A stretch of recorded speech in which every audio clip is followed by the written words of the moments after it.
Change in profit sharing ratio की चल रही है सीरीज और ये है उसका लेक्चर नंबर 3। तो चलिए जल्दी जल्दी क्लास को स्टार्ट करते हैं।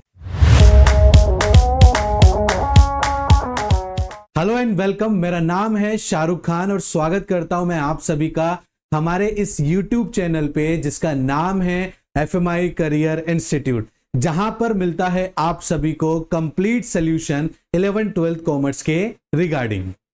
तो देखिए बच्चों, हमने प्रीवियस जो हमारी क्लास हुई थी उसके अंदर हमने गुडविल क्या होती है उसके बारे में जाना था और वो कितने मेथड से कैलकुलेट की जा सकती है उसके बारे में भी जाना था, और साथ ही साथ में हमने जाना था उसका एक पहला मेथड जिसका नाम है एवरेज प्रॉफिट मेथड। उससे हमने क्वेश्चन भी किया था उसको समझने के बाद में। तो बच्चों आ जाइए आज की इस लेक्चर के अंदर कि एवरेज प्रॉफिट मेथड का एक छोटा सा टॉपिक और भी है जिसका नाम है वेटेड एवरेज प्रॉफिट मेथड। इसको भी समझते हैं और इससे भी कैलकुलेट कर देखते हैं कि कैसे गुडविल को वेटेड एवरेज प्रॉफिट मेथड से सॉल्व किया जाता है। देखिए बच्चों, वेटेड मतलब यहां पर क्या हो गया, या वेटेज मतलब हम किसी चीज का वेटेज निकालते हैं और वेटेज निकालने के लिए हमें कंपैरिजन करना बहुत जरूरी होता है कि हमने 4 साल 5 साल 6 साल 7 साल या 10 साल से जो हम बिजनेस कर रहे हैं उसमें हमारा क्या वेटेज रहा, कैसे हमने प्रॉफिट कमाया, कितना हमारा एक एवरेज प्रॉफिट उसमें रहा, उसे हम कैलकुलेट करते हैं। बट क्योंकि एवरेज प्रॉफिट मेथड और वेटेड में थोड़ा सा डिफरेंस है, क्योंकि हम यहाँ वेटेज की बात कर रहे हैं और वेटेज को कैसे कैलकुलेट करके हम गुडविल निकालते हैं, सबसे अच्छा तरीका है कि उसका एक क्वेश्चन किया जाए और देखा जाए कि कैसे वेटेड एवरेज मेथड से गुडविल कैलकुलेट होता है। तो वेटेड मतलब मैंने बताया बेटा आपको कंपैरिजन, दो या दो से ज्यादा चीजों के बीच में अगर हम कंपैरिजन कर रहे हैं वो हमारा वेटेज कहलाता है। जैसे वेटेज एवरेज प्रॉफिट निकालने का जो हमारा फॉर्मूला है वो है total product of profit. Total product of profit ये क्या होता है इसको भी हम समझेंगे क्वेश्चन के जरिए, और टोटल वेटेज से आप डिवाइड करोगे तो आपके पास वेटेज एवरेज प्रॉफिट आ जाएगा। और इससे गुडविल कैसे निकलेगा बच्चों कि weightage average profit into number of year purchase आप जैसे ही मल्टीप्लाई कर देंगे तो आपका गुडविल आ जाएगा। देखो सबसे अच्छा तरीका है इसको समझने के लिए कि हम एक क्वेश्चन डायरेक्टली करें और उसको समझें। देखो आपके पास में लास्ट 5 ईयर्स के आपके पास में प्रॉफिट्स यहां पर गिवन है बच्चों। यहां पर आपके पास जो प्रॉफिट गिवन है वो ईयर एंडेड 31 मार्च 2011, 12, 13, 14 और 15 यहां पर आपके पास में गिवन है। 43,000, 50,000, 52,000, 65,000 और 85,000 रुपीज यहां पर गिवन है बच्चों। इज दैट क्लियर बच्चों? You are required to calculate the value of goodwill on the basis of 2 years purchase of weightage average profit।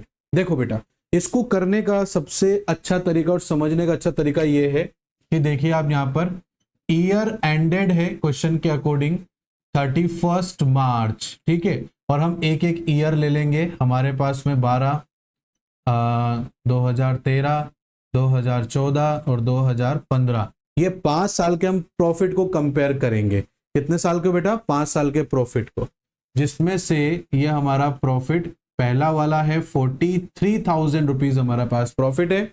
दूसरा हमारे पास में 50,000 रुपीज प्रॉफिट गिवन है। तीसरा हमारे पास में 52,000 गिवन है बच्चों। चौथा 65,000 रुपीज गिवन है हमारे पास में, और लास्ट है हमारे पास में 85,000 रुपीज। ये हमारा क्वेश्चन है और इससे में वेटेज एवरेज प्रॉफिट मेथड से निकालना है। वेट कैसे लेते हैं? यहां पर हर ईयर को काउंट करना है। आपको क्या करना है बेटा? काउंट करना है। जैसे 2001 है, ये 1 हो गया, 1 वेट हो गया। 2012 ये 2 हो गया। 2013 ये 3 हो गया। 2014 ये 4 हो गया। 2015 ये 5 हो गया। ऐसे आपको वेट लेना है बेटा। क्या लेना है बेटा? वेट लेना है कि 2011 को हम 1 कंसीडर करेंगे, 2012 को 2, 2013 को 3, 2014 को 4, 2015 को 5 करेंगे, और इन सब का टोटल हमारा 15 आ जाएगा, क्योंकि टोटल प्रोडक्ट बोला है उसने हमसे। क्या बोला है बच्चों?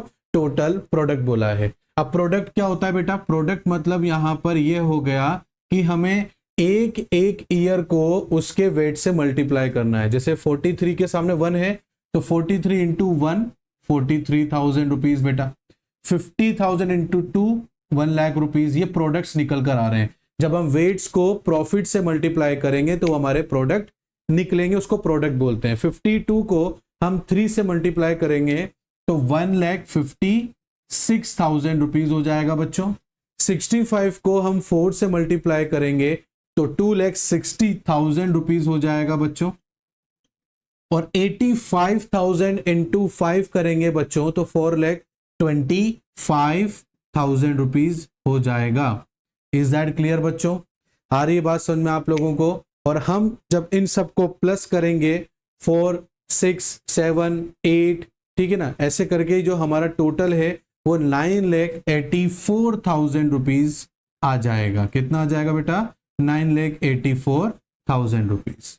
क्लियर बच्चों? तो ये हमारा प्रोडक्ट है। प्रोडक्ट मतलब समझ में आया ना बेटा आपको कि प्रॉफिट को नंबर ऑफ वेट से मल्टीप्लाई करेंगे। तो 2011 का नंबर ऑफ वेट कितना है? 1 हो गया, 12 का 2, ये इसका 3, ये 4, ये 5, तो इनके सामने जो इनका प्रॉफिट है उससे मल्टीप्लाई करेंगे हम लोग, तो हमारे पास में टोटल प्रोडक्ट आ जाएगा। अब वेटेज एवरेज प्रॉफिट मेथड आप कैसे निकालेंगे? वेटेड एवरेज प्रॉफिट कैसे निकालेंगे बेटा? टोटल प्रोडक्ट कितना है? 9,84,000, टोटल वेट कितना है? 15, इसको आप डिवाइड करो बच्चों, डिवाइड करोगे तो कितना आएगा बेटा? 65,600 रुपीज आपका आने वाला है। कितना आने वाला है बेटा? 65,600 रुपीज आपके आने वाला है। ऐसे ही फिर इससे हम गुडविल निकाल लेंगे। गुडविल निकालने का मैंने आपको फॉर्मूला बताया बेटा। तो 65,600 और 2 साल हमसे बोला गया है बच्चों। कितने साल बोला गया है? 2 साल। तो कितना आ गया बेटा? 1,31,200, ये हमारी गुडविल आ गई। इज दैट क्लियर बेटा? सिंपल सा है ना, ज्यादा हार्ड भी नहीं है। आया समझ में आप लोगों को कितना सिंपल है? तो इसको क्वेश्चन से ज्यादा अच्छे समझ में आएगा हम लोगों को। अदरवाइज ये देखो हमारे पास में ये देखो आप, तो ये वेटेड क्या है? एक हमारा वेटेज मतलब आप समझते ही हैं कि दो चीजों को कंपेयर करना, ठीक है ना, वेटेज निकालना उन चीजों का। उसके बाद हमारे पास में प्रॉफिट दे रखा होता है बेटा, क्योंकि वेटेज एवरेज प्रॉफिट का मतलब क्या हो गया? Total product of profit. ये देखो वेट प्रोडक्ट कैसा आया? प्रॉफिट को वेट से मल्टीप्लाई करा तो प्रोडक्ट आ गया, और इन सब को हमने प्लस किया तो 9,84,000 रुपीज जो हमारे पास अमाउंट आया, ये आपका टोटल प्रोडक्ट ऑफ प्रॉफिट आ गया। और टोटल वेटेज आपके पास 15 है, डिवाइडेड बाय किया तो 65,600 रुपीज आपके पास में वेटेज एवरेज प्रॉफिट आ जाता है बच्चों। उसके बाद में गुडविल आपको कैसे कैलकुलेट करनी है? तो उसका फॉर्मूला है weighted average profit into number of year purchase. आप करेंगे, हमारे पास क्वेश्चन में नंबर ऑफ ईयर परचेज 2 है, और मैंने नंबर ऑफ ईयर परचेज क्या होता है इसके बारे में मैंने प्रीवियस लेक्चर में डिस्कशन किया था। तो जो बच्चे नए हैं बेटा, मेरा आपसे कहना है कि आप लेक्चर नंबर 1 से ही देखें, ठीक है ना, फिर आपको ये धीरे धीरे सारे लेक्चर समझ में आ जाएंगे, ठीक है। तो आप लेक्चर नंबर 1 से देखिए, मेरी आपसे रिक्वेस्ट है। और जो पुराने बच्चे हैं हमारे, उनको सबको पता होगा, मैंने अच्छे से इसको एक्सप्लेन किया था नंबर ऑफ ईयर परचेज क्या होता है, ठीक है। तो वो हमारे पास क्वेश्चन में गिवन है बच्चों, 2 ईयर्स हमारे पास में गिवन था, तो हमने 2 ईयर से मल्टीप्लाई करा 65,600 को, तो हमारे पास में 1,31,200 रुपीज आ जाता है बच्चों। Is that clear? तो इस तरीके से आप वेटेज एवरेज प्रॉफिट मेथड से, जो कि एवरेज प्रॉफिट मेथड का ही एक पार्ट है, तो उससे कैलकुलेट करोगे तो थोड़ा डिफरेंट हो जाता है यहां पर, बट ऐसे भी क्वेश्चन आपके आते हैं, तो ये क्वेश्चन आपके लिए बहुत इंपॉर्टेंट हो जाता है बच्चों। Is that clear? बात समझ में आई आप लोगों को? तो चलिए हमारे नेक्स्ट टॉपिक की तरफ हम आगे बढ़ते हैं। आप बच्चों को किसी को स्क्रीनशॉट चाहिए तो इसका स्क्रीनशॉट आप ले लें बेटा। तो चलिए बच्चों देखते हैं हमारा नेक्स्ट टॉपिक या नेक्स्ट मेथड कौन सा है। तो नेक्स्ट जो आज मेथड हम लेने वाले हैं उसको बोलते हैं सुपर प्रॉफिट मेथड। क्या बोलते हैं बच्चों? सुपर प्रॉफिट मेथड बोलते हैं। सर ये सुपर प्रॉफिट मेथड मतलब क्या होता है? ठीक है, तो पहले लिखते हैं फिर देखेंगे क्या होता है सुपर प्रॉफिट मेथड। एक बहुत आम भाषा में अगर मैं आपको समझाऊं, क्या होता है ना कई बार कि जो नाम होता है वही उसका काम भी होता है, और उसका नाम बता देता है कि वो क्या कह रहा है आपसे, बट फिर भी हम एक एक्सपेक्टेशन लगा लेते हैं कि यार ये हमारी किताब में एक पर्टिकुलर टॉपिक में आया है तो हो सकता है इसका कोई एक अलग यूनिक वैल्यू या मीन हो सकता है, जबकि ऐसा नहीं है। सुपर प्रॉफिट मेथड एक बिजनेसमैन के पॉइंट ऑफ व्यू से मैं अगर सोच रहा हूं तो सुपर प्रॉफिट मतलब क्या होता है, एक बहुत ज्यादा प्रॉफिट अगर हम अर्न कर रहे हैं हमारे प्रॉफिट से, एक एक्सेस प्रॉफिट अगर हम अर्न कर रहे हैं हमारे बिजनेस से, that is called super profit method. Is that clear? तो मीनिंग कुछ यहां पर अलग नहीं हो रहा है, मीनिंग वही सेम है बेटा। नाम से ही जो आपके दिमाग में स्ट्राइक हो रहा है कि यार ये सुपर प्रॉफिट मेथड का मतलब शायद यही हो सकता है, तो बिल्कुल बेटा वही है कि जब आप एक नॉर्मल प्रॉफिट से ज्यादा अगर आप कमा रहे हो, एक नॉर्मल प्रॉफिट से अगर आप एक ज्यादा अमाउंट अगर आप कमा रहे हो बेटा, तो that is called super profit method. Situation कुछ भी हो सकती है, सिचुएशन के बारे में हम बात नहीं करेंगे, बट सुपर प्रॉफिट मेथड को समझाने की जो बात मन में आई है वो मैं यही आपसे कहना चाहता हूं कि सुपर प्रॉफिट पढ़कर, या यहां मैंने जैसे ही बोला तो आपके मन में सुपर प्रॉफिट के लिए जो एक डेफिनेशन क्रिएट हुई तो वो सही क्रिएट है बेटा, कि एक एक्सेस प्रॉफिट कमाना, एक नॉर्मल प्रॉफिट से एक अबव प्रॉफिट कमाना, दैट इज कॉल्ड आपका क्या कहलाएगा बेटा, वो आपका सुपर प्रॉफिट मेथड कहलाएगा। Is that clear? चलो इसको थोड़ा सा और इलैबोरेट करते हैं समझने के लिए, ठीक है।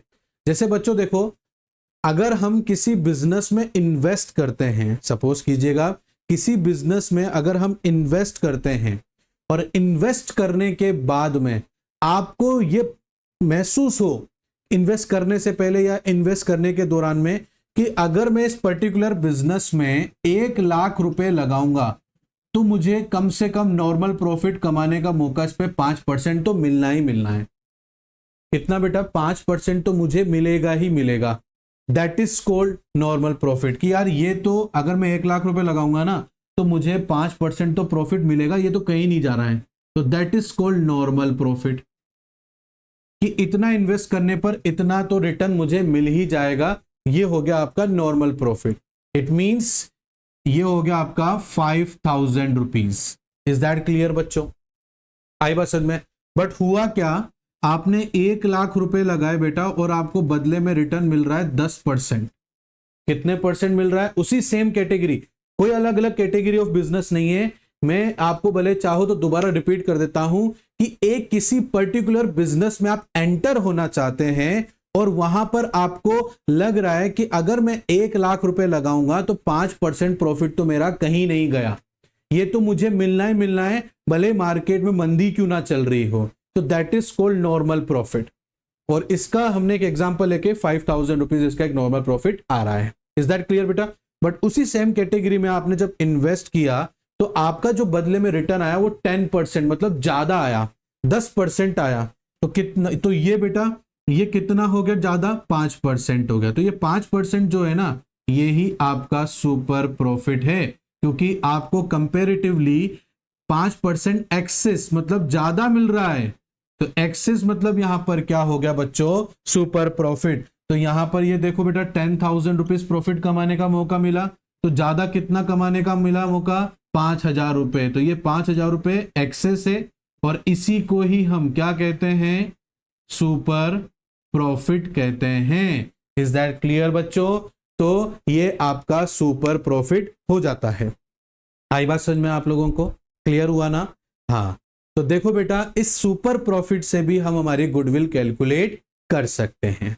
तो इसीलिए हमारा जो आज का सेकंड मेथड जो है वो सुपर प्रॉफिट मेथड ही रहने वाला है। और मैंने सुपर प्रॉफिट आपको क्लियर कर दिया कि सुपर प्रॉफिट किसे कहते हैं। Is that clear? I am damn sure बहुत अच्छे से आपको क्लियर हुआ होगा। फिर भी कोई डाउट रहता है तो एज यूजुअल जैसे मैं हमेशा बोलते हुए आ रहा हूं बेटा, हमारा लक्ष्य है आपके सभी के क्वेश्चंस को, डाउट को क्लियर करना। तो उसके लिए हमारे पास में आप सभी के लिए ऑप्शंस हैं। आप चाहे नीचे स्क्रीन पर नंबर चल रहे हैं, वो व्हाट्सएप करके आप हमसे पूछ सकते हैं अपने डाउट्स को। अच्छे आप कमेंट्स हमसे करके पूछ सकते हैं, मेल करके आप हमसे पूछ सकते हैं। तो आपके पास में हमसे कांटेक्ट करने के ऑप्शंस हैं, अपने डाउट क्लियर करने के ऑप्शंस हैं बच्चों। बिल्कुल फ्रीली आप हमें मैसेज कर सकते हैं, हम उसका आपको रिप्लाई जरूर देंगे। आपको कोशिश करेंगे कि आपके डाउट को क्लियर किया जा सके। इज दैट क्लियर बच्चों? तो देखिए बेटा इस टॉपिक को स्टार्ट करते हैं। और हम समझते हैं कि क्या फॉर्मूला रहने वाला है सुपर प्रॉफिट में। और सुपर प्रॉफिट तो आप लोगों ने समझ ही लिया कि क्या कहते हैं सुपर प्रॉफिट को, ठीक है ना बेटा। तो ये चीज हो गया आपका। तो सुपर प्रॉफिट मेथड, तो ये एक्सेस प्रॉफिट, देखो अगर अपन बुक की लैंग्वेज से पढ़ें तो in this methods goodwill is calculated on the basis of surplus. Surplus मतलब क्या हो गया, एक्सेस ही तो हो गया बेटा। Excess profit earn by a firm in comparison to average profit earn by the other firm. Such excess profit are called, इस excess profit को हम सुपर प्रॉफिट कहते हैं। और इसमें नॉर्मल प्रॉफिट, वही नॉर्मल प्रॉफिट मतलब कैसे निकालोगे, मैंने आपको बताया था ना कि अगर मैं 1 लाख इस बिजनेस पर्टिकुलर बिजनेस में लगाता हूं तो उसमें मुझे 5% प्रॉफिट रिटर्न मिलना ही मिलना है। उसको मैं बोलूंगा, देखो फॉर्मूले में देखो कैपिटल इन्वेस्टेड, याद रखो क्या नॉर्मल प्रॉफिट निकाल रहे हो ना बेटा आप, कैपिटल इन्वेस्टेड मतलब याद रखो एग्जांपल 1 लाख रुपए आप बिजनेस में लगा रहे हो तो आपको into normal rate of return कितना मिल रहा था उस एग्जांपल में, 5%, है ना। याद आ रहा है आपको एग्जांपल, नहीं आ रहा तो दोबारा पीछे आप जो है वीडियो को पीछे करके दोबारा देख लेना बेटा। तो नॉर्मल प्रॉफिट कैसे निकल रहा है, capital invested into normal rate of return upon 100। Obviously मैं 1 लाख रुपए बिजनेस में लगाऊंगा तो मुझे नॉर्मल से नॉर्मल 5% रिटर्न प्रॉफिट के रूप में मिलेगा, तो that is called normal rate of return.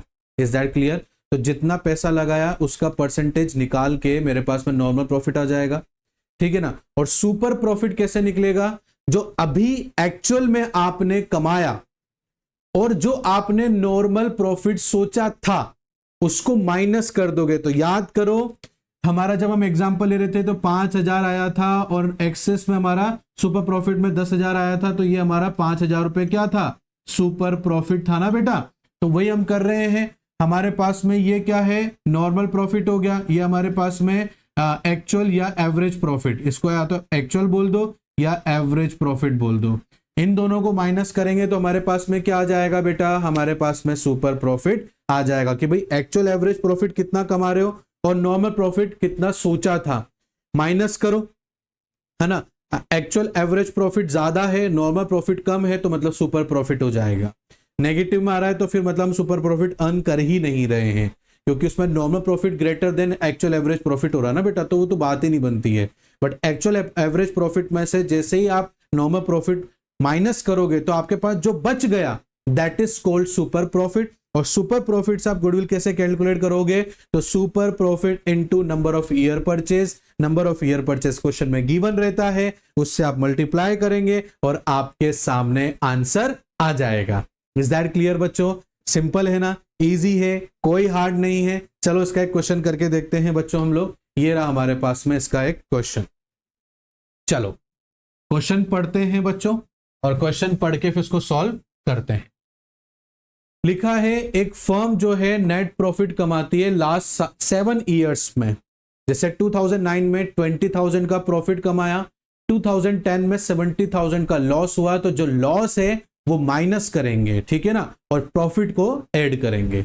2011 में भी 40,000 का नुकसान हुआ, 2012 में 2,50,000 रुपए प्रॉफिट के रूप में कमाए, 2013 में 2,70,000 रुपीज का प्रॉफिट कमाया, 2014 में 3 लाख रुपीस का प्रॉफिट कमाया और 2015 में 3,20,000 रुपीस का प्रॉफिट कमाया। इस बिजनेस में आपने जो कैपिटल इन्वेस्ट किया वो करीबन 12 लाख रुपए 12,000 रुपीस किया, जिसमें आपको पूरी उम्मीद थी कि मेरा नॉर्मल जो रिटर्न है प्रॉफिट का वो करीबन 10% तो आना ही आना है। कितना आना है बेटा, 10% आना ही आना है। आपको कैलकुलेट करनी है goodwill on the basis of 2.5 year purchase of average super profit से जो हमने अर्न किया है। तो चलिए इस क्वेश्चन को अब हम देखते हैं। क्लियर बच्चों, तो आ जाओ। सबसे पहले हम टोटल करेंगे प्रॉफिट कि 7 सालों में हमने कितना प्रॉफिट कमाया। तो मैंने बताया ना बेटा, प्रॉफिट में से आपको लेस कर देना है क्या, माइनस कर देना है क्या, लॉस को, ठीक है ना। तो 20,000 रुपीज पहले प्रॉफिट कमाया, उसमें से अगले साल हमने 70,000 का नुकसान लेस करना है, फिर हमें 40,000 का नुकसान हुआ उसको लेस करना है। उसके बाद हमने जो है 2,50,000 रुपीज का प्रॉफिट कमाया, उसके बाद में हमने जो है यहाँ पर 2,70,000 रुपीज का प्रॉफिट कमाया, उसके बाद हमने 3 लाख रुपए का प्रॉफिट कमाया, उसके बाद हमने 3,20,000 रुपए का प्रॉफिट कमाया। इज दैट क्लियर बच्चों? अब इसको आप प्लस करके देखो बेटा, इसको हम प्लस करेंगे, रुकिए देखते हैं इसको प्लस करके तो हमारे पास में क्या क्या वैल्यूज है। आइए बच्चों देखते हैं हम। हमारे पास में जैसे 20,000 प्रॉफिट है, माइनस इसमें माइनस हमारा कितना है 70,000 रुपये बेटा, इसमें माइनस कितना है, एक और लॉस था बेटा उसको माइनस कर देंगे, ठीक है। उसके बाद में बेटा हमारे पास में प्रॉफिट आया 2,50,000 रुपीज़ का। उसके बाद में हमारे पास में 2,70,000 रुपीज़, उसके बाद में 3 लाख रुपीज़, उसके बाद में 320 हमारा प्रॉफिट था बेटा। तो करीबन कितना है बेटा 10,50,000 रुपीज़ हमारे पास में टोटल प्रॉफिट आ गया बच्चों। इज दैट क्लियर बच्चों? आया समझ में? चलो अब इसका एवरेज प्रॉफिट निकालो बच्चों। तो एवरेज कैसे निकालेंगे? 10,50,000 number of years, number of year कितने बेटा, कितने साल का आपने प्रॉफिट लिया है? तो सर हमने यहाँ पर जो है 7 ईयर्स का प्रॉफिट लिया है। तो हम यहाँ पर बेटा माइनस करेंगे 10,50,000 रुपीज डिवाइडेड बाय 7। तो आपके पास में कितना रिटर्न बेटा, कितना प्रॉफिट आ गया इन 7 सालों में? 1,50,000 ये आपका एवरेज प्रॉफिट आ गया। इसको आप एवरेज प्रॉफिट भी बोल सकते हो, उसको एक्चुअल प्रॉफिट भी बोल सकते हो कि इन 7 सालों में एक एवरेज जो एक्चुअल प्रॉफिट आपने कमाया वो 1,50,000 रुपीज कमाया, ठीक है। अब नॉर्मल प्रॉफिट देख लेते हैं कैलकुलेट करके कि कहीं इसके बराबर तो नहीं आ रहा है या इससे कम तो नहीं आ रहा है या नॉर्मल प्रॉफिट ज्यादा तो नहीं है अभी इससे एवरेज प्रॉफिट से, तो वो भी हम देख लेते हैं। तो नॉर्मल जो प्रॉफिट था उसका हमने फॉर्मूला देखा, क्या देखा कि कैपिटल इन्वेस्ट जितना किया है आपने उसको मल्टीप्लाई कर दो एनआरआर। एनआरआर मतलब क्या होता है? नॉर्मल रेट ऑफ रिटर्न से। तो आपके पास में कैपिटल एम्प्लॉयड 12 लाख रुपीज है बेटा और नॉर्मल रेट ऑफ रिटर्न कितना था बेटा? 10% था। तो आपके पास में नॉर्मल प्रॉफिट कितना आ गया बेटा? 1,20,000 रुपीज आपके पास में नॉर्मल प्रॉफिट आ जाता है। Is that clear? है ना। अब सुपर प्रॉफिट कैसे निकालोगे? एक्चुअल जो एवरेज प्रॉफिट आपने कमाया उसमें से अपने नॉर्मल प्रॉफिट को माइनस कर दो। तो देखो बेटा यहां पर ये हमारा मैं दोबारा लिखता हूं, ये हमारा सुपर प्रॉफिट है बेटा। तो हमारे पास में जो एक्चुअल एवरेज प्रॉफिट आया उसमें से हम माइनस कर देंगे नॉर्मल प्रॉफिट को। क्लियर बच्चों? तो एक्चुअल एवरेज प्रॉफिट हमारे पास में 1,50,000 आया और नॉर्मल प्रॉफिट हमारे पास में 1,20,000 आया। तो आपके पास में जो सुपर प्रॉफिट आया वो कितना ज्यादा आया बेटा? 30,000 रुपीज आपने एक्सेस प्रॉफिट कमाया। आपने सोचा था कि यार करीबन मेरे पास में 12 लाख लगाने के बाद में कम से कम 1,20,000 रुपए तो एक नॉर्मल प्रॉफिट मुझे मिलना ही मिलना है, बट आपको अपनी उम्मीद से ज्यादा मिल गया 1.5 लाख रुपए। तो कितना एक्सेस मिला बेटा आपको? 30,000 रुपए आपने ज्यादा कमाए। तो ये 30,000 रुपए जो आपने ज्यादा कमाए यही आपका सुपर प्रॉफिट होता है बेटा। क्या होता है बच्चों? यही आपका सुपर प्रॉफिट होता है। अब क्वेश्चन में कुछ भी नहीं है, गुडविल निकालना है बच्चों। गुडविल कैसे निकालेंगे? Super profit into number of year purchase. Super profit 30,000 है और नंबर ऑफ ईयर परचेज 2.5 है बेटा। कितना है? 2.5। तो 30,000 इंटू 2.5 मीन्स 75,000 रुपीज। तो ये आपका गुडविल आ चुका है किस मेथड से बच्चों? ये आ चुका है आपका सुपर प्रॉफिट मेथड से। इज दैट क्लियर बच्चों? आई होप आपको ये सुपर प्रॉफिट मेथड अच्छे से क्लियर हुआ होगा। ठीक है बेटा, तो ये था हमारा आज का सुपर प्रॉफिट। और सुपर प्रॉफिट में सुपर प्रॉफिट किसे कहते हैं मेथड में वो मैंने आपको बताया। एक नॉर्मल प्रॉफिट क्या होता है मैंने आपको बताया और कैसे कैलकुलेट किया जाता है वो भी मैंने आपको इसमें बताया है। आप इसके क्वेश्चंस की प्रैक्टिस करना, जो डाउट आए आप प्लीज हमसे कांटेक्ट करके पूछना। तो आज की क्लास हम यही करते हैं ब्रेक बच्चों। मिलते हैं नेक्स्ट लेक्चर में। सेम ही चैप्टर हमारा चल रहा है, पूरी सीरीज के साथ में चलेगा। बाद में अभी तो हम फिलहाल इसके एग्जाम्पल करके समझ रहे हैं, हम एक एक टॉपिक को समझ रहे हैं, बाद में हम इसके न्यूमेरिकल्स भी लेंगे ताकि आपके और भी डाउट अच्छे से यहां पर क्लियर हो जाए। तो चलिए बच्चों, मिलते हैं नेक्स्ट क्लास में। तब तक के लिए thank you and bye bye.